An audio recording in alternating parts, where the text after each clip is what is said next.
सहनावतु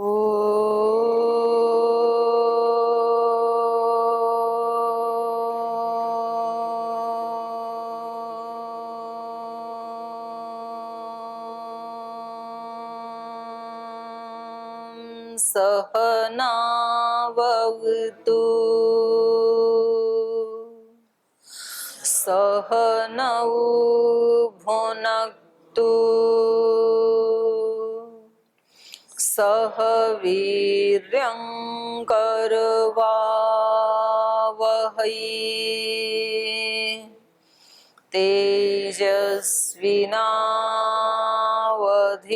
तेजस्विनावधीतमस्तु मा विद्विषावहै।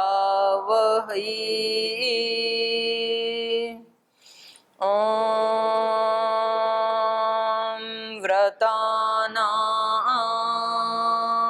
व्रतपतिव्रतं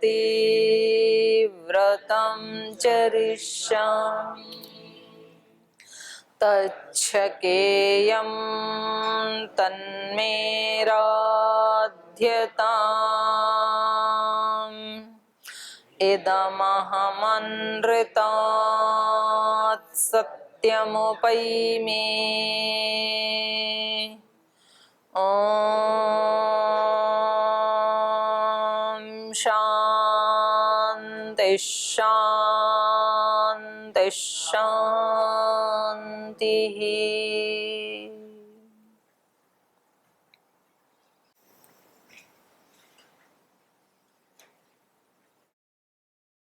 तो कल पढ़ रहे थे हम महाराज जनक से सब बातें करने के बाद और विश्वामित्र जी जो हैं उनकी सब बातें सुनने के बाद जो श्री राम और लक्ष्मण के बारे में उन्होंने बताया जनक जी को, सिद्धाश्रम के निवास से लेकर के और मिथिला आगमन पर्यंत जो पूरा वृत्तांत सुनाया, तो उसको सुन करके जनक जी को तो हर्ष हुआ ही, उनके साथ ही उनके जो पुरोहित थे शतानंद जी, उनको बहुत ज्यादा विस्मय हुआ। उनको बहुत ज्यादा विस्मय इसलिए हुआ क्योंकि उनको ये मालूम था कि जो कुछ भी मेरी माता के जीवन में घटित हुआ, पिता ने जो भी शाप दिया, उनको दंड दिया, तो उसकी समाप्ति तब ही होनी थी जब श्री राम उनके यहाँ आ जाएंगे उनका उद्धार करने के लिए। तो उनके मन में भी एक चिर प्रतीक्षा थी, और जब उन्होंने सुना कि ये ही वो श्री राम हैं, तो इसलिए उनको बहुत अच्छा लगना ही था, क्योंकि इतना बड़ा एक उनके परिवार का मामला सुलझना था। तो उनको बहुत विस्मय हुआ कि इतने बड़े एक युग पुरुष को और इतनी सहजता से मैं अपनी आंखों के सामने देख रहा हूँ। तो उन्होंने विश्वामित्र जी से पूछा कि क्या आपने मेरी यशस्विनी माता को इनसे मिलाया? ये मिले या नहीं मिले? कहीं ऐसा तो नहीं है कि अभी भी वो वंचित ही रह गई हो इनके आगमन के पश्चात भी? और क्या आप भी मिले मेरी माता जी से? ऐसे वो पूछ रही थी। और पीछे तो बस इनकी यात्रा के बारे में ही बताया था विश्वामित्र जी ने जनक जी को, इनका परिचय दिया था। तो पीछे के पाठ से उससे संबंधित कोई आपका प्रश्न है तो पूछ सकते हैं। ओम जी प्रणाम जी। मैं पूछ रहा था, ये जो कौन से अहल्या माता को जो श्राप मिला और भगवान श्री राम उनके पास आए, दोनों के बीच में काल अंतराल कितना था लगभग? क्या? श्राप देने का काल और श्री राम भगवान उनके आश्रम में आने का काल में अंतराल ये तो कुछ भी मेंशन नहीं किया यहाँ पे, कितने वर्ष उनको रहना पड़ा। रामायण में तो ऐसा कालखंड का तो वर्णन नहीं है। एक और वेद का जो भाग है, जैसे कि शिक्षा, कल्प, निरुक्त, ये सब जो आते हैं आदि, इसमें कल्प का क्या स्वरूप है? शास्त्र है एक। उसमें कौन सी विद्या है? काल गणना की है उसमें। कल्प में काल गणना। अच्छा। मुख्य रूप से। और ये निरुक्त क्या होता है? निरुक्त है, निघंटु में कुछ शब्दों को एकत्रित किया गया है। निघंटु ऐसे है जैसे अष्टाध्यायी है, जैसे अष्टाध्यायी के सूत्र हैं, और अष्टाध्यायी के सूत्रों की फिर व्याख्या की गई है, प्रथमावृत्ति, फिर उससे ज्यादा डिटेल में काशी का, फिर बहुत ही गहनतम रूप में महाभाष्य अष्टाध्यायी के सूत्र। ऐसे वेद में मंत्रों में जैसे पृथ्वी के लिए किन किन शब्दों का प्रयोग किया गया है, तो एक पृथ्वी के लिए बहुत सारे शब्दों का प्रयोग किया गया है। तो वहां पर यास्काचार्य ने कुछ नामों को चुन लिया, जैसे पृथ्वी के लिए 21 नामों को चुन लिया और वहां निघंटु में उनको एकत्रित करके रख दिया। जैसे युद्ध के लिए बहुत सारे देवासुर संग्राम आदि बहुत सारे युद्धों का वर्णन है वेदों में, तो युद्ध के बहुत सारे नाम बहुत सारे मंत्रों में आए हैं।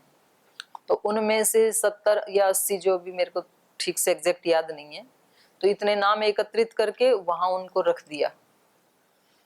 तो मूल जो नाम है, किस अर्थ में कौन कौन से शब्दों का प्रयोग होता है, उनको एकत्रित कर दिया। तो ऐसे 5 अध्याय हैं निघंटु के, और फिर निघंटु की व्याख्या निरुक्त है। ठीक है, वो तो पढ़ाएंगे, आपको लगा है आप लोगों के यहाँ। ओम दीदी, ये जो हम करते हैं संकल्प पाठ, तो उसमें हम संकल्प पाठ क्यों करते हैं? भगवान तो अंतर्यामी है, उनको तो स्वयं आ जाना चाहिए कि मेरे लिए पूजा हो रहा। तो नहीं तो ये पूरा तो डिटेल, संकल्प पूरा के लिए ही एड्रेस। क्या है, ये तो सभी कामों के लिए है। भगवान तो अंतर्यामी, यज्ञ भी क्यों करते हो फिर? संकल्प ही क्या, भगवान तो अंतर्यामी है ही, तो यज्ञ की भी क्या जरूरत है, और प्रार्थना की भी क्या जरूरत है, उपासना की भी क्या जरूरत है? तो आपने मतलब क्वेश्चन मार्क संकल्प पे ही क्यों लगाया? इसमें पूरे फुल डिटेल एड्रेस रहता है, विदेश से भी कोई आदमी गुरुकुल आ फुल जाए। डिटेल फुल डिटेल है, इसलिए प्रश्न उठाया आपने। फुल डिटेल है तो अच्छी बात है, अपडेट रहे आदमी।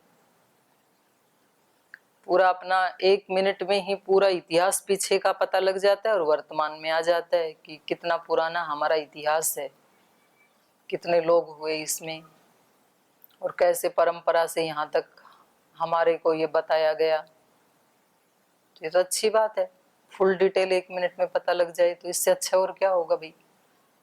वो भगवान को सुनाने के लिए थोड़े ही है कि भगवान तो अंतर्यामी है, उनको तो पता ही आज कौन सी तारीख है। भगवान को तारीख थोड़ी बता रहे हो आप, कौन सा मास है, कौन सी तिथि है। वो तो खुद को अपडेट करने के लिए है। अपने आसपास जो कुछ भी घटित हो रहा है और जिस स्थान में आप बैठे हैं, हम उसके प्रति जागरूक नहीं होते हैं। तो इसलिए व्यक्ति को थोड़ा सा धंधेड़ने के लिए, धंधेड़ना समझते हो, हिलाना, झकझोरना उसके लिए हिलाया जाता है कि आप कहाँ बैठे हो, पहले ये थोड़ा सा जागरूक हो जाओ। जिस कक्ष में आप बैठे हो, जिस भूमि में आप बैठे हो, इसके प्रति जागरूक हो आप। एक किसी सामान्य स्थान के सामान्य कक्ष में और जहां आप बैठे इस कक्ष में कोई अंतर है? कक्ष कक्ष में अंतर होता है ना। एक कक्ष में कोई एक मूर्ति रख दी, वहां जाकर के हजारों लोग सिर झुका रहे हैं, और एक कक्ष में कुछ भी नहीं है तो वहां कोई भी सिर नहीं झुका रहा है। तो कक्ष तो दोनों बराबर ही हैं। एक कक्ष में गुरु ग्रंथ साहिब को रख दिया तो वहां पर कितने लोग जाकर के मत्था टेक रहे हैं, और दूसरे कक्ष में उसके बराबर में कुछ भी नहीं रखा, वहां कोई मत्था नहीं टेक रहा है। तो स्थान की अपनी महत्ता है कि नहीं है? क्योंकि हर स्थान का अपना एक इन्वायरमेंट होता है। भोजनशाला का अलग है, क्लासरूम का अलग है, यज्ञशाला का अलग है, बैंक का अलग है, हॉस्पिटल का अलग है, वॉशरूम का अलग है। हर जगह का अलग इन्वायरमेंट है कि नहीं है? तो व्यक्ति उसके प्रति जागरूक हो। जिस स्थान पे बैठा है उस स्थान में कितने लोगों ने, जैसे आप श्रद्धालय में जाते हैं या योग भवन में जाते हैं, तो जिस मंच के ऊपर कोई व्यक्ति बैठा है और जिस मंच के नीचे कोई व्यक्ति बैठे हैं, तो उनको ये पता होना चाहिए कि इस मंच ने कितने बड़े बड़े कार्य करके दिखाए हैं आज तक, कितने बड़े बड़े संकल्प शपथ यहाँ से ली गई हैं, कितने बड़े बड़े अभियानों की शुरुआत यहाँ से हुई है। और जो नीचे बैठने वाले उनको भी ये पता होना चाहिए कि यहाँ बैठने वाले साधारण लोगों ने कितने असाधारण काम किए हैं आज तक। तो फिर व्यक्ति को लगता है मैं इतने पवित्र स्थान पे बैठा हूँ, तो मेरे मन में कोई छोटा विचार नहीं आना चाहिए, कोई हल्का विचार नहीं आना चाहिए, ऐसे लगता है ना। तो ऐसे ही जब संकल्प करते हैं तो आज कौन सी तिथि है, हो सकता है कि उस दिन कोई बहुत स्पेशल काम हुआ हो इतिहास में, कोई ऐतिहासिक दिन हो, होली दिवाली आदि, उनके पीछे कहानियां जुड़ी हैं ना। और किसी का शहीदी दिवस हो, किसी का जन्मदिन हो। और हर ऋतु का अपना महत्व है, हर तिथि का अपना महत्व है, हर वार का अपना महत्व है। तो उनके साथ साथ अलग अलग चीजें जुड़ी हुई है ना, तो अच्छी बात है। तो एक मिनट में कितनी सारी चीजें आकर के जुड़ जाती हैं, कितनी सारी संवेदनाएं हमारे साथ जुड़ जाती हैं, तो हम वैसे ही हो जाते हैं फिर। ठीक है। ओम दीदी जी, ये थोड़ा सा गोत्र के बारे में विस्तार से बताइए। तो ये किस गोत्र में, पता नहीं गोत्र कितने होते हैं, ये तो मैं जानता नहीं। कुछ गोत्र ऐसे भी होते हैं जिसमें पैदा लेने वाले लोग अपने आप को गौरव देते हैं कि मैं फलाना गोत्र का हूँ, मैं तो भगवान का सीधे पुत्र हूँ, आप फलने का हो, मतलब आपका क्या हो। ये इस टाइप में कौन से क्या होते हैं कि सबका क्योंकि वो स्टैंडर्ड लेवल। उनको अपने पूर्वजों के ऊपर वो होता है गौरव, जो ऐसे कहते हैं ना, भाई मैं तो इतने श्रेष्ठ गोत्र में पैदा हुआ हूँ। जिस व्यक्ति से वो गोत्र चला वो व्यक्ति बहुत महान था, तो इसलिए वो नाज करते हैं अपने पूर्वजों पे। तो आप उनके भी पीछे जाओ ना। स एष पूर्वेशाम अपि गुरु कालेन नवच्छेदात। बोले आपके गुरु वो हैं, तो हमारे गुरु तो जो गुरुओं के भी गुरु हैं, परम गुरु, वो हमारे गुरु हैं। तो इसलिए हमारा गोत्र क्या है? ब्रह्म गोत्र। महाराज जी ने सबको फ्री दे रखा है, तो सबका ब्रह्म गोत्र है। ब्रह्म से बड़ा तो कोई है नहीं। तो ये तो ठीक है, आप गौरव होना चाहिए अपने पूर्वजों के ऊपर। और जहां से भी गोत्र चले हैं वो उसी व्यक्ति से चले हैं जो बहुत एक युग पुरुष जैसे हुए हैं, वहां से गोत्र की प्रारंभ होता है। तो सभी गोत्र महान हैं, कोई गोत्र ऊंचा नीचा नहीं है। गोत्र मतलब वो कोई एक व्यक्ति ने सत्य को प्राप्त किया, बहुत महानता को प्राप्त किया, फिर उनके जो वंशज हैं वो अपना नाम उनके साथ जोड़ते चले गए कि भाई हम उनकी संतानें हैं। गौरव करने तक तो ठीक है, तो सभी गौरव कर सकते हैं, अपने पूर्वजों पे करना ही चाहिए। पर किसी दूसरे को ऊंचा नीचा मानना ये तो ठीक नहीं है। तो ऐसा हो तो फिर हम सब का गोत्र ब्रह्म गोत्र है, सब हम भगवान की संतान हैं। तो इन्होंने कल पूछा था, एतौ निश्चण्णौ संप्रेक्ष्य शतानंद नृपात्मजौ सुखासीनो मुनि श्रेष्ठम विश्वामित्रम अथ ब्रवीत। अपि ते मुनि शार्दूल मम माता यशस्विनी दर्शिता राजपुत्राय। हे मुनि शार्दूल, मुनि श्रेष्ठ, क्या आपने मेरी यशस्विनी माता राजपुत्राय दर्शिता, इन राजपुत्रों को दिखाई, मेरी माता जी से मिलाया इन राजपुत्रों को, जो कैसी है माता जी? तपो दीर्घम उपागता, जो दीर्घ काल से तपस्या में जुटी हुई हैं, बड़ा तप किया है। तो उस ऐसी तपस्विनी यशस्विनी माता से इन राजपुत्रों को आपने मिलाया कि नहीं मिलाया? अपि रामे महातेजा मम माता यशस्विनी वन्यै उपाहरत पूजाम पूजार्हे सर्वदेही नाम। और क्या मेरी तपस्विनी माता ने, अपि मम यशस्विनी माता रामे, राम के लिए, महातेजा रामे, वन्य उपाहरत, जो वन से लाए गए थे ऐसे पूजा के योग्य जो फल फूल आदि हैं, वो इनकी सेवा में समर्पित किए या नहीं किए? जो राम कैसे हैं? सर्वदेही नाम पूजार्हे, सब प्राणियों के लिए पूजा के योग्य जो श्री राम हैं। देखो कितनी बड़ी बात है ना। ऐसे जो महापुरुष होते हैं, युग पुरुष होते हैं, योगी होते हैं, श्री राम जैसे, वो पूरे सृष्टि के लिए पूज्य होते हैं। यहाँ केवल मनुष्यों के लिए ही नहीं कहा, सर्वदेही नाम पूजार्हे।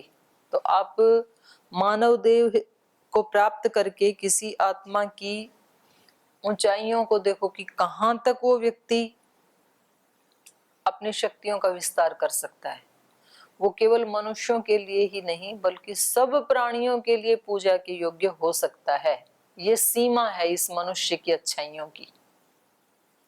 लिमिट कहेंगे ना, जैसे कोई बीज बोते हैं तो ये पूछा जाएगा कि भाई इसकी हाइट कहाँ तक जाएगी, इस बीज में कितनी हाइट छिपी हुई है।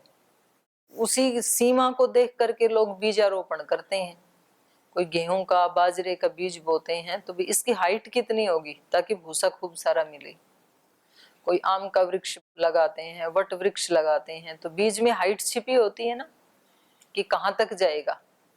अब गेहूं का जो बीज है वो कभी भी वट वृक्ष जितनी हाइट को प्राप्त नहीं कर सकता, उसकी अपनी एक लिमिटेशन है, वहां तक बढ़ सकता है, वो वट वृक्ष नहीं बनेगा कभी भी। तो ऐसे ये जो मनुष्य का अच्छाई का जो बीज है, मनुष्यता का जो बीज है, मनुष्य में जो मनुष्यता है उसकी हाइट कितनी हो सकती है, उसकी लिमिटेशन क्या है। तो ये श्री राम का चरित्र बता रहा है कि वो सब प्राणियों के लिए पूजा के योग्य बन जाए। अब एक व्यक्ति अपने परिवार के लिए पहले पूजा के योग्य बन जाए। परिवार में 4-5 लोग होते हैं, एक आधा बात मानता है अपने पिता की, एक आधी शिकायत करते हैं। माताएं प्राय शिकायत करती हैं कि ये ऐसे ऐसे करते हैं, फिर किसी की माँ शिकायत नहीं करी तो बच्चे शिकायत करते हैं, फिर किसी के बच्चों के बच्चे शिकायत करते हैं। तो एक परिवार में भी एक व्यक्ति सबके लिए पूजा के योग्य नहीं बन पाता है। और कुछ फिर ऐसे होते हैं कि परिवार में पूजा के योग्य होते हैं, फिर पूरे मोहल्ले में, फिर गांव में सब उसको पूजा योग्य मानते हैं, पूरे इलाके में मानते हैं, पूरे देश में मानते हैं, पूरे विश्व में मानते हैं, सब लोकों में मानते हैं। और केवल मनुष्य ही नहीं मानते, प्राणी मात्र सर्वदेही नाम, पशु पक्षी भी समझते हैं। तो जब किसी एक आत्मा में करुणा की, प्रेम की, सेवा की, समर्पण की एक सर्वोत्कृष्टता की उपलब्धि होती है, तो ये यहाँ पर बताया है। तो श्री राम का चरित्र ऐसा था। शुरुआत थोड़े से करे आदमी, परिवार तो संतुष्ट करे, कम से कम परिवार भी संतुष्ट ना हो तो व्यक्ति खुद को तो संतुष्ट करे। शुरुआत तो वहां से होगी ना। जो हम जानते हैं उतना हम जिए तो हम तो संतुष्ट हो जाएंगे ना। जो जो चीजें हम अच्छी मानते हैं उसको जीना शुरू करें पूरे जागरूकता के साथ, तो फिर हमारे अंदर संतुष्टता आती जाती है। और जो व्यक्ति खुद संतुष्ट होता है वो फिर दूसरों को भी संतुष्टि देता ही है, जाने या अनजाने में। और खुद संतुष्ट नहीं है तो दूसरों को भी संतुष्टि देता नहीं है, फिर जाने या अनजाने में। तो ये पूछ रहे हैं कि वन से लाई हुई जो पूजा के योग्य सामग्री, फल फूल आदि थे, उनसे मेरी माता जी ने इनकी पूजा की या नहीं की, आदर सत्कार किया या नहीं। अपि रामाय कथितं यद्वृत्तं तत्पुरातनं मम मातुर्महातेजो देवेन दुरनुष्ठितम् अपि कौशिकभद्रं ते गुरुणा मम संगता मम माता मुनिश्रेष्ठ राम संदर्शनादित अपि मे गुरुणा राम पूजित कुशिकात्मज इहागतो महातेजा पूजां प्राप्य महात्मना अपि शान्तेन मनसा गुरुर्मे कुशिकात्मज इहागतेन रामेण पूजितेनाभिवादितः।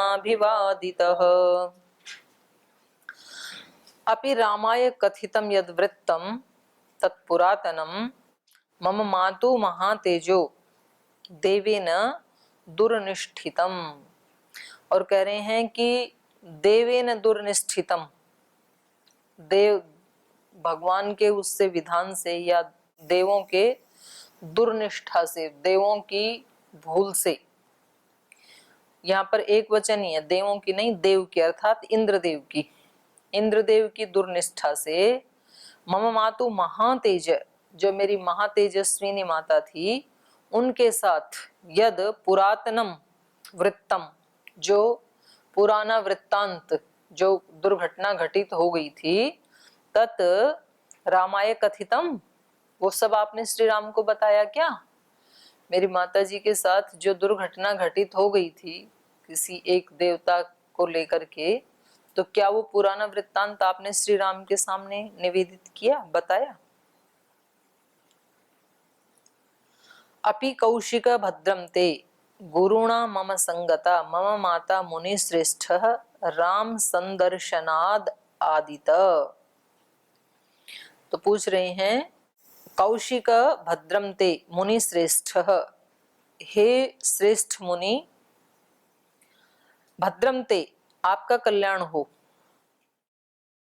मम संगता माता गुरुणा राम संदर्शनात् आदित, तो क्या मेरी माता जी राम संदर्शनाद इतः, श्री राम के दर्शन से क्या मेरी माता जी उस शाप से मुक्त हो गई जो शाप मेरी माँ को मिला था।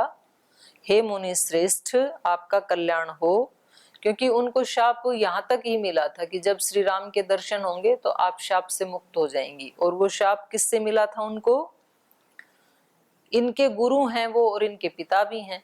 तो कह रहे हैं गुरुणा संगता, गुरु से जो शाप मिला था अर्थात गौतम ऋषि से, क्योंकि ये उनके पुत्र हैं तो इनके पिता भी हैं वो और इनके गुरु भी हैं। तो इसलिए पूछ रहे हैं मम गुरुणा संगता, मेरे गुरु से जो शाप मिल गया था मेरी माँ को, तो वो मेरी माता राम संदर्शनाद इतः, राम के संदर्शन तक ही वो शाप था, तो क्या वो छूट गई हैं, उससे मुक्त हो गई हैं अभी? इनको भी तो अच्छा लगेगा जब इनको पता लगेगा कि माताजी अब शाप मुक्त हो गई हैं और पिता ने स्वीकार कर लिया है। तो इसलिए पूछ रहे हैं क्योंकि उनके मन में भी पीड़ा तो थी ही, घर में ऐसी घटना हो तो उसका असर तो पड़ता ही है बच्चों के ऊपर। अपि मे गुरुणा राम पूजित कुशिकात्मज इहागतो महातेजा पूजां प्राप्य महात्मनः, और क्या मेरे गुरु अर्थात गौतम ऋषि, अपि में गुरुणा कुशिकात्मज, हे कुशिकात्मज, राम पूजित, हे कुशिक नंदन, क्या श्री राम मेरे पिता के द्वारा पूजित हुए? क्या मेरे पिता गौतम ने भी राम का आदर सत्कार किया, इनकी पूजा की? इहागत महातेज पूजां प्राप्य महात्मन, हे महात्मन, इह आगतः, जो आप यहाँ आए हैं, यहाँ पधारे हैं, तो क्या महातेजा पूजा प्राप्य, ये महातेजस्वी राम मेरे पिता के द्वारा की हुई पूजा को प्राप्त करके यहाँ आए हैं? पिताजी ने भी इनका आदर सत्कार किया या नहीं किया? तो सारा वृत्तांत सुनना चाहते हैं कि भाई मेरे घर में गए थे, मेरे आश्रम में गए थे, तो माताजी ने इनका आदर सत्कार किया कि नहीं? माताजी के बारे में जो एक ट्रेजेडी हो गई थी वो आपने इनको बताई कि नहीं? पिताजी भी मिले कि नहीं? पिताजी ने इनका स्वागत किया कि नहीं? क्योंकि ये तो इतने बड़े एक महामानव हैं, तो पिताजी इनसे भी ठीक से मिले कि नहीं? वो सब पूछना चाह रहे हैं। अपि शांतेन मनसा गुरुर्मे कुशिकात्मज इहागतेन रामेण पूजितेनाभिवादित, और हे कुशिकात्मज, हे कौशिक नंदन, क्या मेरे गुरु मनसा शांतेन, शांत मन से, इह आगतेन रामेण पूजितेन अभिवादितः, क्या राम के द्वारा भी मेरे पिता पूजित हुए, अभिवादित हुए? क्या इन्होंने भी अभिवादन किया? कहीं ऐसा तो नहीं है कि श्री राम ने माताजी का उद्धार कर दिया और पिताजी को डांट दिया हो, ऐसा तो नहीं है? क्या वो भी इनके द्वारा पूजित हुए कि नहीं हुए? यहाँ आए हुए जो श्री राम हैं इनके द्वारा शांतेन मनसा, शांत मन से मेरे गुरु भी, मेरे पिता भी अभिवादित हुए या नहीं हुए? श्री राम ने भी उनको अभिवादन किया या नहीं किया? तच्छ्रुत्वा वचनं तस्य विश्वामित्रो महामुनिः प्रत्युवाच शतानन्दं वाक्यज्ञो वाक्यकोविदं नातिक्रान्तं मुनिश्रेष्ठ यत्कर्तव्यं कृतं मया संगता मुनिना पत्नी भार्गवेणेव रेणुका। तच्छ्रुत्वा वचनं तस्य विश्वामित्रस्य धीमतः शतानन्दो महातेजा रामं वचनमब्रवीत् स्वागतं ते नरश्रेष्ठ दृष्ट्या प्राप्तोऽसि राघव विश्वामित्रं पुरस्कृत्य महर्षिम् अपराजितम् अचिन्त्य कर्मा तपसा ब्रह्मर्षिरमितप्रभ विश्वामित्रो महातेजा वेदम्येनं परमां गतिं नास्ति धन्यतरो राम त्वत्तोऽन्यो भुवि कश्चन गोप्ता कुशिकपुत्रस्ते येन तप्तं महत्तप श्रूयतां चाभिधास्यामि कौशिकस्य महात्मनः यथा बलं यथा तत्त्वं तन्मे निगदतः शृणु। तस्य वचनम तच्छ्रुत्वा विश्वामित्रो महामुनि। इस प्रकार शतानंद जी के उन सब वचनों को सुनकर के, जो उन्होंने अपने घर के बारे में, अपने माता पिता के कुशल क्षेम के बारे में जो भी पूछा, उनके उन वचनों को सुनकर के प्रत्युवाच शतानंदम, शतानंद को ये उत्तर दिया। वाक्यज्ञ वाक्य कोविदम, वाक्यज्ञ ये विश्वामित्र का विशेषण है। वाक्यों को जानने वाले, शब्द प्रमाण को जानने वाले, बोलने की कला को जानने वाले, कैसे बोला जाता है।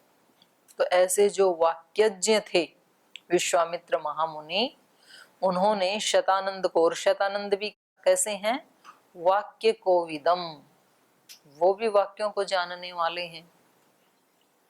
कोविद मतलब विद्वान, महारथी। वाक्य कोविदम, बातचीत में जो बहुत कुशल हैं, वाक्यों का प्रयोग कैसे करना चाहिए उसके जो शहंशाह हैं, ऐसे उस परम विद्वान को या व्यवहार कुशल व्यक्ति को इन्होंने वाक्यज्ञ, ये भी शब्द प्रमाण को बहुत अच्छे से जानने वाले हैं। तो एक विद्वान ने दूसरे विद्वान को इस प्रकार से वचन कहे। इसीलिए तो महाराजा दशरथ के पुरोहित हैं।